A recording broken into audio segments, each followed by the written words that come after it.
gentlemen, boys and girls, children of all ages. This is episode 22 of the Inside Real Estate Podcast, and we have a very fun guest on today, Nicole Delio. She's basically a walking personality, and super excited to have her on today. Nicole, how are you? I'm just, first of all, really excited about that introduction. A walking personality made my day. So whatever you have to ask me now, I'll put up with. All right. Well, that's good to know. All right. So let's start off with getting a little background on you. Tell us, so you're a real estate agent. Yeah. What made you decide to get into that? Oh, all right. So I will answer this, but for the record, tell me about yourself questions are like my least favorite. Well, it's like so much pressure, right? But we got to start off. And I well, feel I'm like who guide cares it. about me all that much? But I'll tell you, real estate, I actually answered this question once years ago, and this was my answer then, and I feel like this is still 100% my answer. If you remember the game of life, did you play that as a kid? Please Probably two or three times. Yeah. Oh, I loved that game. I was never a life person. Oh, but I loved it because my main goal, I didn't really care about anything else, but I had to have the house that I wanted. Like real estate mattered to me at 12. I went to real estate school when I was 19 and then kind of chickened out because I was so young.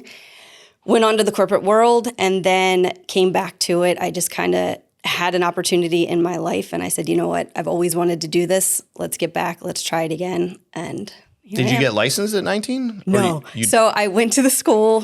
God bless. I mean, it's cheap school. My parents paid for it. No big deal. Passed both tests in the school. And then when it came down to taking your state license, I called my mom and I said, I can't have a drink at a bar. How am I going to sell somebody a house? She said, I'm not sure how they relate, but if you're too nervous to do this, it's okay. Yeah. Try it again sometime. Cool. So, and how long ago did you actually get licensed? I think it's been 5 years, a little over 5 years. Nice. You sold some pretty badass homes for... I've had a nice 5 years. Yeah. I've enjoyed every minute of it. You know, it has its ups and downs, but overall, I'm the happiest I've ever been work-wise. That's awesome. So what's your personal situation? Like you mom, what's... I'm a mom. I'm a mom of 2 kids. I have my daughter, Brooke. She's about to turn 7, and my son, Vincent. He's about to turn 5. I have a husband, Mike. I have a dog and a goldfish. I know. I don't think I've met the dog yet, or did I meet the dog? You don't want to meet Rich. And definitely didn't meet the goldfish, but I think I've met everybody else. You've met most of my family, yes, you have. Which is going to be one thing that I wanted to talk about. I guess we can probably just get right into that since it's fresh. So originally, this podcast was supposed to be a trio because you're one of our clients. Another one of our clients actually bought a house that you listed. Yes. So I wanted to actually originally have both of you on, but that didn't work out. So we're here. But one of the cool things, well, I guess I'll let you tell that story a little bit because we didn't do your average video shoot for this one. We had a bit of a brainchild we had to make into reality that you came up with. So tell us a little bit about it. I'll appreciate always you showing up and just the look on your face when I'm like, oh, by the way, my parents are here, my sisters are here, my nephew's here, my husband's here, you name it, they're here. This is what I have in mind. And I came up with that idea probably the morning of, the night before, and I texted my family and I said, hey, whoever's not around or whoever is around tomorrow, I need you for like 1 hour. I have this awesome idea. And I think it turned out really well. And from the amount of likes and attraction it got on social media, I'd say it was a pretty good video. It was a pretty good idea. Yeah, for sure. I think that, yes, I probably had that look on my face. I'm like, oh, here we go. That's the one thing about real estate. It's like, it's a very run and gun type, but when it comes to shooting content for. Yeah. But I think it was definitely an interesting idea. And we were also racing the weather that day. So it was also made it a little more fun. That was the worst weather. It was just that misty, It couldn't have been a crappier day, but it turned out, I don't know how you did it, but it turned out really well. And these are the things that, like, I drive around in my car and I listen to music. And when I hear a song, what my brain goes to is, what could you do in a video to this song while listing a house? Like, I don't think everybody thinks like that. No, I highly doubt it. Probably not. That's what I think about 95% of the time. So what was the gist of this video, which we're going to link? We're going to put the link in the description so you guys can check that out. But what was the gist? Like, what was the concept behind it? So what I loved about this listing, one, it's in my hometown. So it's Garnet Valley, it's Bethel Township. It's an area that I know very well. I live just around the corner. And this house is kind of like your old school Garnet Valley home. It is private. It has woods around it. It sits on 2 acres and it's big. It was massive. And when I go and show a house, I can really see the potential and what could be. And not that this house needed somebody to come in and say, here's what it could be. I mean, it shows very well. But it is one where I have a large family and I'm like, what would I do here? And I was like, I'd have my whole family over all the time. So that's what I did. I brought them all over. And that house was just so perfect because when you are hosting, there was space throughout to just have, quiet here, a party over here, whatever may be going on, there was room for it there. And I love that. Yeah. I think you definitely captured that there's room for the whole family Everyone. here. I think that was the theme.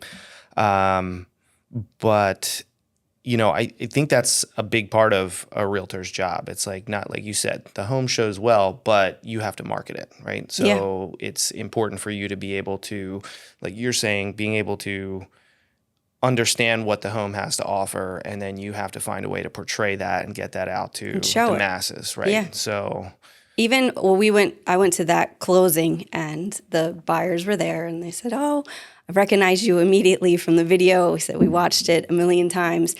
And she said to me, I really got a better feel for that house from your video as opposed to just seeing pictures of it online. Like the video really helped me walk through and see the flow of the house and just put more out there as far as what it has to offer. Versus here's a kitchen, here's a dining room. Like, what do you do with this? You know? Here's a backyard. Let's jump on a 4-wheeler. Yeah. Yes, there were 4-wheelers, there were Power Wheels, there was tomato canning, there was cocktail having. All the things I would do there. Yes. That was my house. So if you're looking for the most fun realtor in the business, you might want to consider Nicole. Okay, so, and then this listing, when we were talking, you were telling me it was kind of a good opportunity for you. You kind of, how you came across it. Can you give us a little background of like how you got the listing? And so this is when I met the owner. I met her years ago. She worked for a magazine and was actually looking for real estate agents to buy advertising space. I didn't buy the advertising space.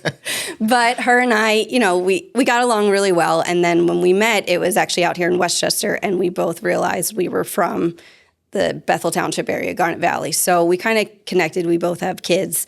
And then years later, she reached out and just, unfortunately, she had to sell.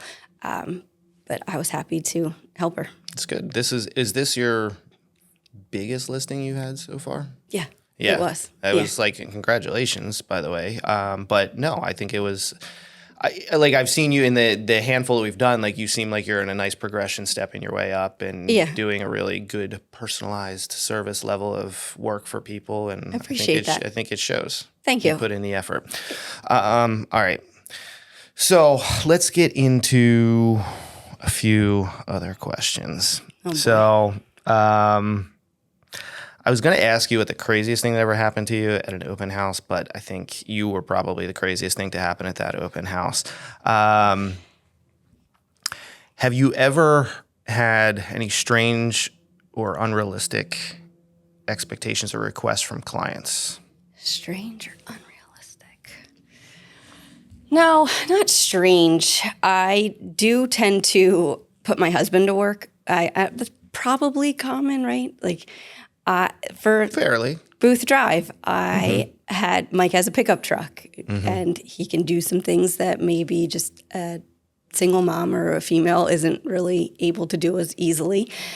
So he moved a lot of heavy items, threw them in his truck, and brought them over to her new property. He's also a handyman. So if there's a couple of works. things that need to just be kind of touched up on, he'll do it for me. I kind of offer his services if needed. I don't push it too far, but if there's a couple of things I know he can do, I will sign him up. And thank God he's very easygoing. Well, that's good. You have a lot of resources at your hands Yes. for working with that. So would you consider yourself more of buyer's agent or seller's agent, or a good combination of the two? My past has been a little bit more on the listing side. Recently, it seems to be a little bit more with buyers, but overall, listings are, for whatever reason, just what I tend to gravitate towards or have come my way. I love both sides equally.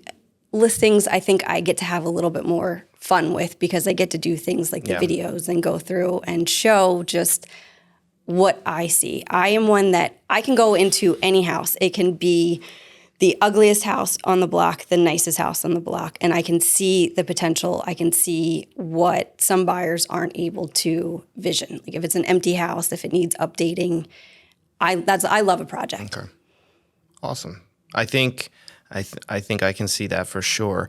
Let's talk a little bit. So every real estate agent has their own way of approaching a listing, right? So you have some that are very much more just, they have a system, they do this.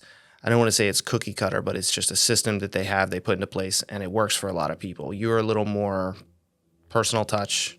100%. Yeah. I don't have a system. Creative. Well, let's maybe talk through what that system is not. So you get a listing, like how do you, like first things you do, like how do you deal with a listing? From getting it, like, okay, this is what I'm working with, things I might have to do to it, to getting it on the market. Like, what's that process to getting it listed? Well, first, like you said, for me, it's always a personal approach. 99.9% of my clients are friends, family, neighbors, friends of my family, So they're people I know, and I never want to let anyone down, but especially when it's people like you really, I put in as much effort as I can physically handle. So I like to know, why are you selling? What is going on with you personally? Like me and my clients, we're friends. It's not just a business transaction for me. I take it home with me. My family knows my kids know the names of the owners of the houses I'm selling. They know them like they're family friends. Yep.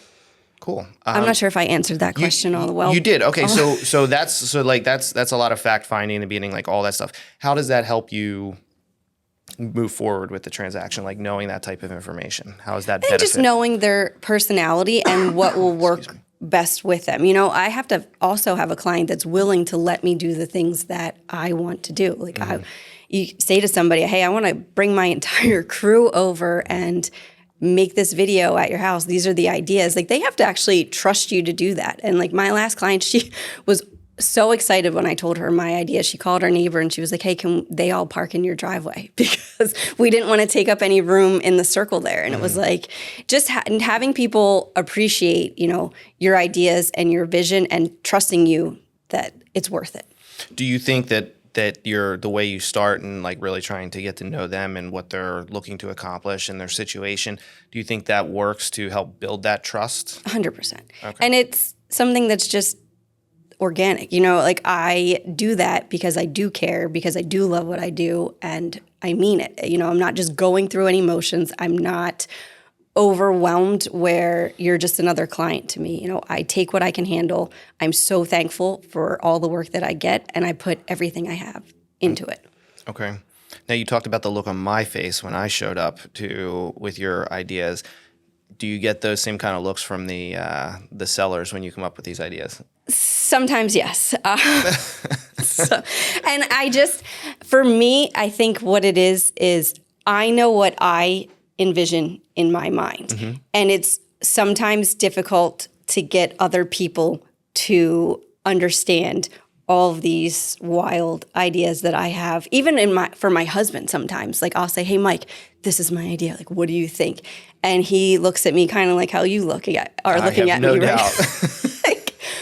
Like one, a little embarrassment, but two, like okay, like maybe. And I'm like, no. And then I get upset because I'm like, no, like you don't get it. You're not listening. You don't care. When I have an idea, I'm all in. Just put it that way. Very cool. Okay, so then when, like once you've got that, you've done, hopefully gotten to enact your ideas, and you're on the market. Talk about like what's a recent challenge, whether it was this listing or something, or any transaction. Like, what's a challenge you've run into recently that you were able to get over that hurdle? Honestly, a challenge just in this market in general is just finding the listings. This year has been pretty good. Last year was one of my slower years. And that was for everybody, yeah. It was. I feel like you talk to agents and it was either their best year or their worst. There was no in between. It was either I'm crushing it or I'm looking for a new job. 100%. We see a lot of we had clients prior to last year that like sometimes we'd be doing 2 or 3 listings a week for some of our huge clients. And then they're getting, I think, and then some of them like last year we did like 4 total for some of them. So it's not like we're still shooting a ton of homes, but it's not all the usual players. Yes. Like you're seeing a lot of agents that are up and coming, or ones that are out there putting in like that hustle work, and going out there and doing the things that, that it requires in this market. What are some things that you do to work your sphere of influence? Like, how do you go about that? I stay involved in my community. Some people, not everyone, I'm not going to like toot my own horn, but some people are like, oh, she's like an undeclared mayor of Bethel Township. Like, I like to know. You heard it here first. Vote for me. I like to know what's going on in my neighborhood. I like to know my neighbors. I've lived in the area for over 20 years at this point, so I do know a lot of people. I worked on the Park and Rec board. I volunteer at the election polls. Like, I like to get out there. I get my face out there. And honestly, I like to meet people. I like to know what's going on. So that is, I'm at the playground with my kids, meeting the moms. I'm at the school. I'm at the sport events. So I do get out there in my community a lot, and I think that helps. Okay, awesome. So when's the next mayoral election? Totally run. I will be working the polls. The videos November for 5th. that campaign, I could see being a little fantastic. Yeah. Okay. All right. Let's talk about things buyers are looking for. Like, so when you work with buyers in today's market, what are, let's say, top 3 things you see buyers looking for in homes that are fairly consistent? Well, I think that's easy to say: location, price, condition. I think buyers are still going through it. When I work with my last couple of buyers, like, they've lost out on a couple of houses before they were able to lock one down. And I think it's just knowing like what is worth going all in, kind of really focusing on what this house has to offer. Is it one that you want to fight so hard for, just a little hard for? Like, how do you want to tackle this? Yeah, like, you're going to have that, and that's okay. Like, so I've told buyers I'm a real estate agent, and I have bought 4 houses in my lifetime. I have never once been house hunting, not once. Every house that I've ever purchased was just kind of brought to me. And it's a matter of, does this make sense? Can I make this what I want it to be? Yes or no? What you were mentioning in reference to like things that buyers are looking for is more, I guess, financial, logistical, situational, those type of things. But let's maybe talk about like homes, like the actual features of the houses. What are some things that you see buyers really gunning for these days? Well, I guess that all depends on who the buyer is. Who's your most common type of buyer? Is it families or? Families. I'd say I have kind of equally both sides of like people my parents' age downsizing. I have a good amount of clients that phase of their life. And then I have a lot of either friends or friends of my sisters that are purchasing their first home or their forever home. So I'm kind of all over the place as far as buyers. But what they're looking for, I think we'll talk on the forever home.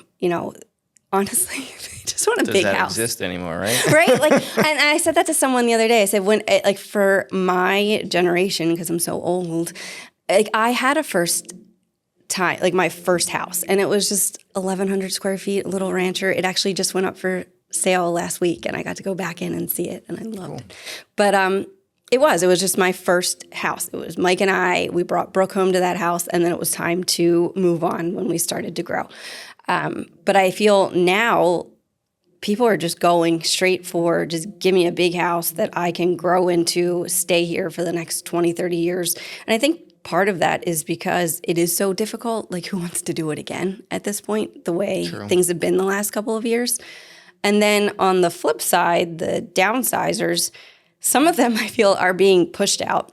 It's like their kids telling them, hey, like, you don't need 3,500 square feet, or this is too much to maintain anymore, and why don't we find something a little bit more manageable? And who wants to keep up with that maintenance or pay the taxes? Right. Do you think, I mean, the boomers are tending to stay in their homes. Yeah, they're fighting it. They're contributing to this lack of listings. Yeah. I don't blame them though, because before that, well, who was before them? That was, I don't know. A lot of people were not like that. Like there seemed to be that, like, you could count on turnover at a certain point. Yeah. And now it's like, you want my house, you're going to come get me and pull me out of it. I don't blame them though. I don't know, unless it's like physically doesn't work for them anymore. I have a hard time with this one because part of me is like, why wouldn't you want to go to a 55 plus? Like, granted, that's a big range, like 55 compared to like 90, like that's a totally different. Do you think younger generations are less emotionally attached to their homes than the older generations? Maybe younger than me. I can't answer that because I am emotionally attached. I can see that. I probably would be too, but I think I saw something somewhere that like 13 or 13 and a half years is like the average length of time people are staying in homes. Yeah. So that's not your whole, that's not everything. Not even close. Yeah. I don't know. I find myself, I don't ever want to be insensitive when it comes to like, oh, well, you raised your family, your time's up, move out of your house, let somebody else have it, because I don't know what that feels like yet. When the time comes, I might be one that fights it, or I might go running. Like, yeah, give me a community with a pool and a tennis court and all the things there. If I want to use them, I can. So you bought and sold 4 homes, you said? I haven't sold 4 of my houses. But I've bought 4 houses, yes. So do you keep some of them and rent them? We have 3, yes. Okay. Wow. Yeah. But I have made several videos. I am all in when it comes to investing. If there's a way to keep your home and rent it out. I mentioned the house that Mike and I first purchased. It just was listed last week, and it sold for $100,000 over what we sold it for, and that was just in 2019. Wow. So looking back, of course, I'm like, should have kept it. So for people that are, it is a struggle to get into homes these days, and like the affordability factor is kind of a pain in the ass. Yeah. Is what you guys done where to like hold as you move up? Is that?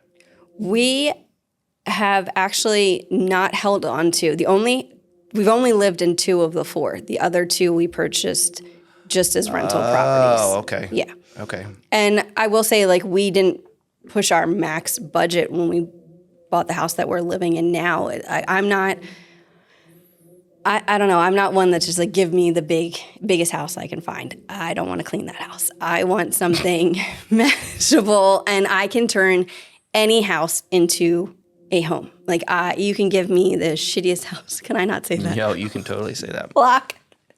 But I will find a way, so help me God, to make it adorable. Like, I love that project for me. That's awesome.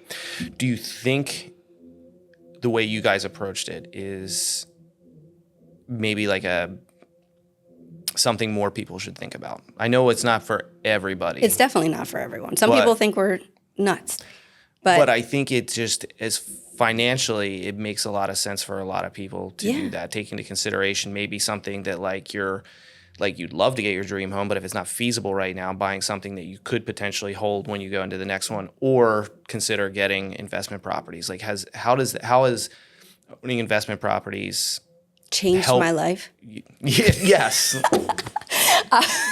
I'll help you with these questions. No, I have said this 1,000 times. If anybody has ever watched anything on my social media, like I always say, and I tell my clients this if they're selling, like, have you considered holding on to this? Like, do you know what a rental property can do for you? And I have seen it firsthand since I was a kid. Like my parents had rental properties up to, maybe 3, 4 at a time. And I got to see rent dropped off on the first of the month, or when they did go and eventually sell some. You make a chunk of change and you can go do something fun with it. So for us, I look at it as, God forbid, anything ever happens financially and we're kind of in a tight spot, you can sell one, and then there you go. Hopefully that doesn't happen. And the end goal is to give one to a kid, like, here you go at 25, here's a house, Brooke. Like, live in it, rent it, do what you want to do with it. But I would love to do that for my kids. Yeah. So for me, That's actually a good way to look at it. Brooke is going to be holding you to that. Remember, Pretty sure. Mommy's your favorite. Okay, so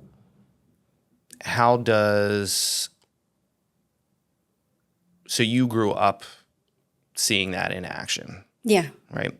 So was that something you had to talk the husband into? Or No, he did too. He was okay. Yeah, his brother owned a bunch of rental properties. Mike is very much, they say like, oh, you marry your dad. Like Mike is pretty much just like my dad, which is weird. But like personality wise, like they think the same. My dad is one who read Rich Dad, Poor Dad, just like everybody in this office, or at least you should have. So that is something that he has preached to us my entire life. Like I've always been practical. I'm not out to just spend every penny I earn. Like save it, focus. No. Focus. That makes it easier when both people are on board. Yeah. Okay. So what is a great piece of advice that you would give to a buyer in this market? If you could only give one piece of advice, what would it be? I think I've already said this before, and I stand by it. You can make any house a home. Find the location that you want, or if there's certain things that are super important. Like one thing that Mike and I have always been pretty steady on is I want some sort of woods in our backyard. If anything else, like I want a view, and you can't change that. That's something. Interior of a house, I've gutted. I've done all the projects you can think of, but you can't build a forest in your backyard. And I want to see the wildlife. We have a stream in our backyard. So focus on the location that you want. And then the interior, just, it doesn't have to be done in a day. Your house doesn't have to look like everybody else's house. Like, it's okay to be different. It's okay to have a vision and make it fun, make it your own. And to me, like, that's what makes the home so much more loving, magical, just your own special place. Embrace the process. Yeah, you will. And that's another thing. You will appreciate it so much more when you've done the work. Okay. How important is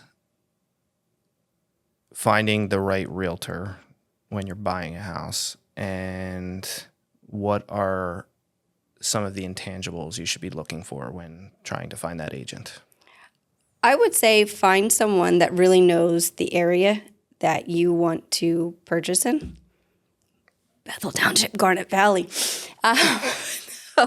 Also, find someone that you connect with, because this is somebody that you're sharing a lot of personal information with. You're working with night, day, weekend, you name it, when you're in a good mood, when you're in a bad mood, when things go great, when things don't go so great.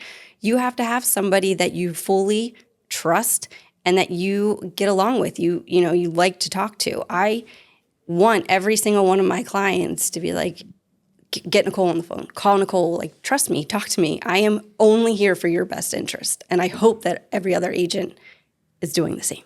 I think that's good advice. Now on to selling, right? So before COVID, the market was good. COVID hit. We had a little bit of chaos Craziness for quite a while, Yeah. right? and the prices started shooting through the roof. The sellers basically had a gun to the buyer's head. I think in some cases, some of that still holds. The chaos is kind of dissipated. I think people have a handle on how things are. So it's like navigating that is not. They understand it. Right. Yeah. But I think I don't want to say it's shifting, because I still think the sellers are in the driver's seat. Yeah. In most cases. But I think the sharp incline in prices and all that type of stuff, I mean, it couldn't keep going that way indefinitely. So now it's, nice areas are still having that demand, all that type of thing. But I think we're finding somewhat of an equilibrium at this point.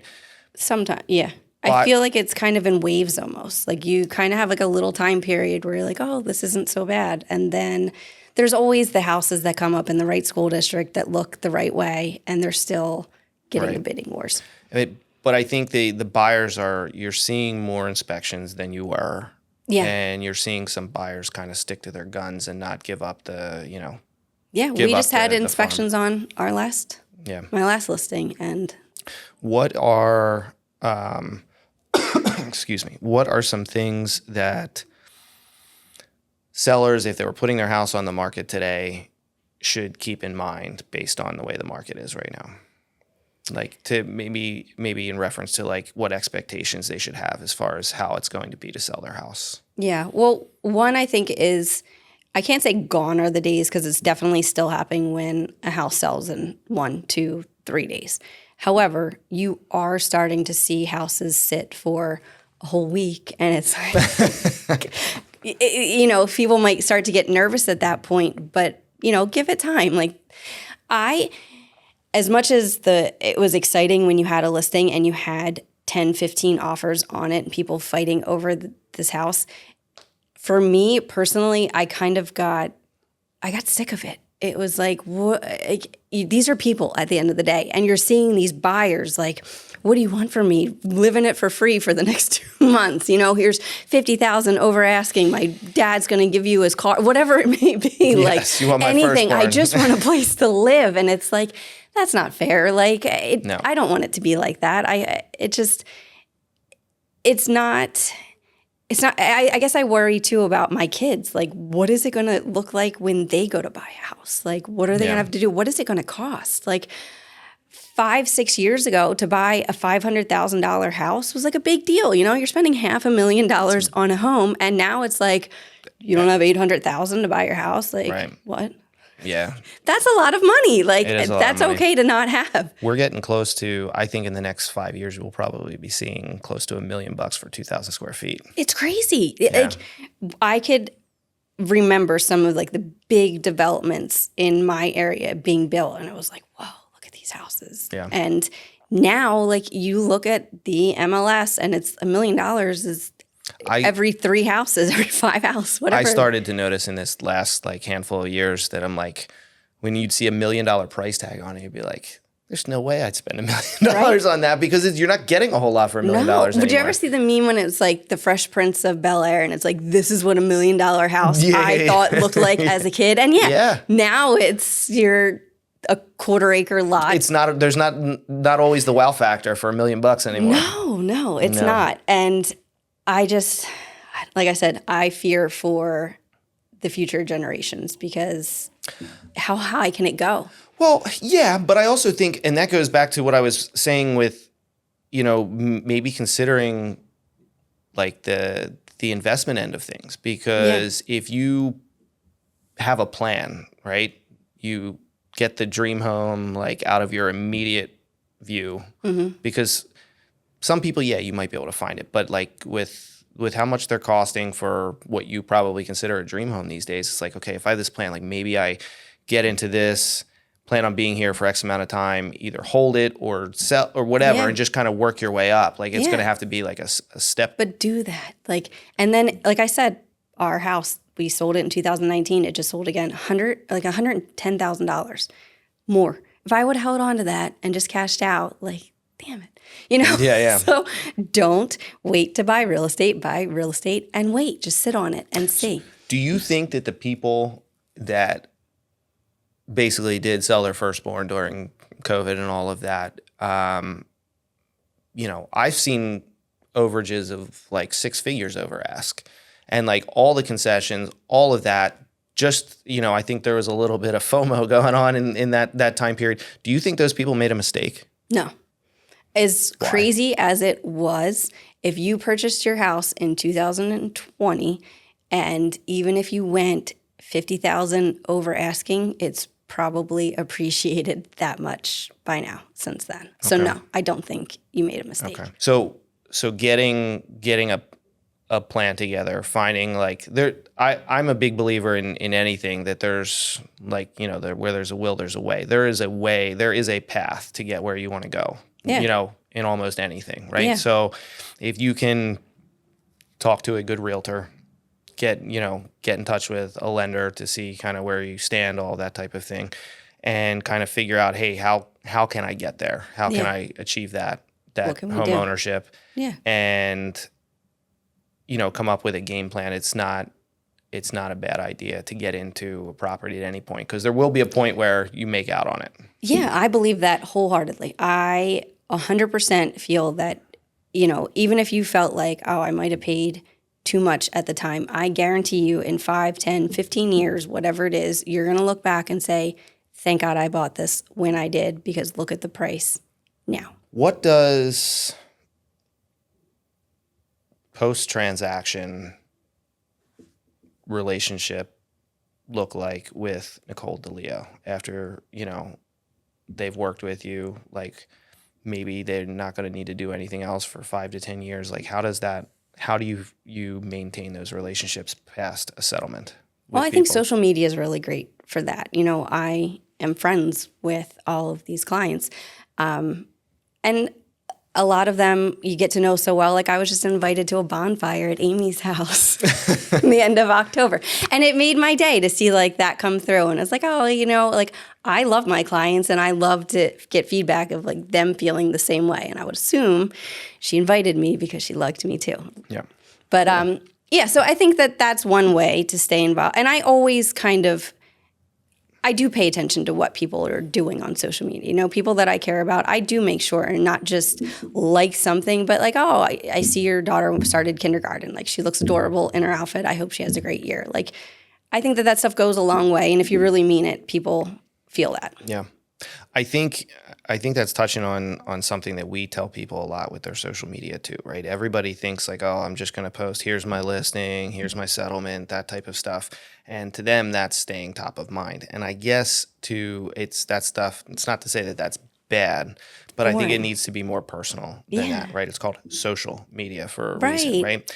And to actually spend the time that you're talking about to go in there and interact and have those conversations, I think you don't have to stay in people's minds. You don't have to talk about real estate every time. Yeah, because nobody wants to hear that. Well, not consistently, but I think also what I find is that, they always say people love to talk about real estate, like when it's something they want to do. So I think when they're ready, if you're in front of them, they'll bring it up. You won't even have to do it half of the time. Yeah. You just have to be there. But yeah, most of the time when I'm out, people will say, how's real estate? How's the market? 100%. It's like, you're going to be sorry you asked me that question. Is that because you talk a lot or because the market's awful? I think I talk a lot. That's not a problem. All right. So what does the next year to 5 years look like for Nicole Delio and her real estate career? Ooh, well, I'm just going to sell a shit ton of houses now that I know I can say that. Sorry. But no, I hope that, and I know it will because it has been building and I have a lot of good things lined up. And so I just know it's going to get bigger and better. And I have so many more ideas that I just need to put to good use. Yep. We have that one that we talked about with. I've got quite a few. And I should start writing them down because I trust my memory way more than I should. Yes. Are you, we met when you were working on a team. Yeah. Which team? Were you? Larry. Okay. Yeah. So. I think you were even no, maybe not. No, I don't think. I mean, I may have seen you around, but no. I think you came to. Jake did my house, my first house on Bergdahl. I think it was you or Jake. I feel like I don't. You might have. Yeah, I might have. And then I know you were there at Edwards Circle. That was the first time I had a drone. That was a great house. Yeah, it was. That was a fun house. Definitely. You had the crew there too. I did. My sister came in. We did a video there. So, and now you're solo? Yeah. Yep. I'm all by myself. What's the difference for you? How has it changed your career? I don't know that it's changed my career all that much. All the work that I have done has always been organic. I don't pay for leads, whether I was on the team or not. Like, I was bringing in pretty much my own stuff. What I like about being on a team is I like to talk. I like to be around people. And sometimes, you're a solo agent, you're working out of your home, and it can be lonely. So I have a good support system, or I have other mom agents who live similar lives. We have to drop our kids off at school, pick them up from the bus, and then we kick butt during the day when we can, at night, whenever, we have the hours available. And I think that's super important, because there's things that you need to talk about sometimes. You need to have somebody who understands, who is in your shoes. Like, I can talk to my parents, I can talk to Mike, I can talk to my sisters, but they're not physically doing all the things that I'm doing. So I do have some agents. I'll give a shout out to Jessica Robb, because she is my go-to girl, and we have very similar lifestyles. We were actually on the team together, and now we're both solo, but we'll help each other. If I need a showing covered or she does, or vice versa, like, we're happy to help each other. Okay. So for somebody that's just getting into the business, would you say the team's the way to go, or it kind of just depends on the individual? I think it depends on the individual, but I'm not against going the team route. I think that you do learn a lot, or you should learn a lot if you're working. Because some people they start as team agents, in their whole career they're team agents, and other people kind of start there and kind of use it as like a stepping stone. Hey, let me learn, let me be around these people, let me see how things operate, all that type of stuff, and then they go solo. But you're saying that it's not that it always has to be that way. It's just kind of what works best for you. Yeah. Right now I'm happy doing it by myself. But to say I'll never be on a team again, I don't know. Is there the Nicole Delio team of badass moms? I could see something in there. Not badass moms, badass agents. Is that a possibility in your future? That's a lot of pressure, in my opinion. But maybe. I don't know. We'll see. Yeah. I'm not against the idea. I would love, if I ran a team, I think that I would mostly love helping them come up with ideas, like marketing ideas. Like, I have so many creative thoughts, and sometimes I don't have enough work to fill those thoughts. So if I had a team, like, yeah, I'd love to help you, promote this, show this. Like, some people are so afraid to get in front of a camera, where lucky for me, I don't have that problem. Yes. No, you have never been shy. When we did that, what was it, the shop local video? Yeah, eat that up. Yeah. Yes, you did. And then what was it, the press conference thing? You're like, I need wind. That was my idea. She needed wind in her hair, and we had It's always been my dream to just walk in and have like that slow motion, either cool walk or wind in your hair. Like, yeah. That's cool. Who's that lady? Who's that lady? Beautiful. And we made it happen, people. Okay, so I think for the most part, that's the gist of my questions. Is there anything else that you would like people to know about you? Well, I think that for the most part, if you're looking at my videos or what I'm doing on social media, you might say, like, she has a lot of fun. And I do. I love what I do, and it shows, and it should be fun. But I also know how to tone it down. When I'm working with a client or we're going through a transaction, like, that's serious stuff. And I know that each and every one of my clients could have my back saying, like, yeah, Nicole means business when it comes down to it. I have a very serious side. I'm pretty darn smart. When I'm focused, I'm all in. That's good. I think that is something that is probably important to note for some people, because yes, you are fun. You're going to be that great person to work with. But I graduated with honors. you know. Wouldn't have guessed that one. No. I invented something once, you know, like there's a lot going on up here. Cut that all out. I did not like that. Oh, that's all staying in. All right. And then just one thing we asked all of our guests at the end. Send us off with a positive message to the world. So this is, I don't know, is this lame? It's on my cell phone case now. It just says smile every day. Because sometimes, you know, this industry can beat you down. You know, you have, I said this earlier, your highs and your lows. And it's very easy to kind of get stressed out quickly. You can think, I've got this killer sale, and then all of a sudden, no, I don't. Yep. So if you can find a way, my dad always says when I get super stressed out, this will be my end on the note, and I hope somebody picks this. When he sees me get like super frustrated, any one of my sisters or myself, he'll say, Nick, 1, 2, buckle my shoe. And this is, what does that mean to you? What did you take from that? Nursery rhyme or something. Literally like nothing, right? Yeah, but yeah. it's like, don't take it so seriously. 1, 2, buckle my shoe. It's done. It's over with. Yeah.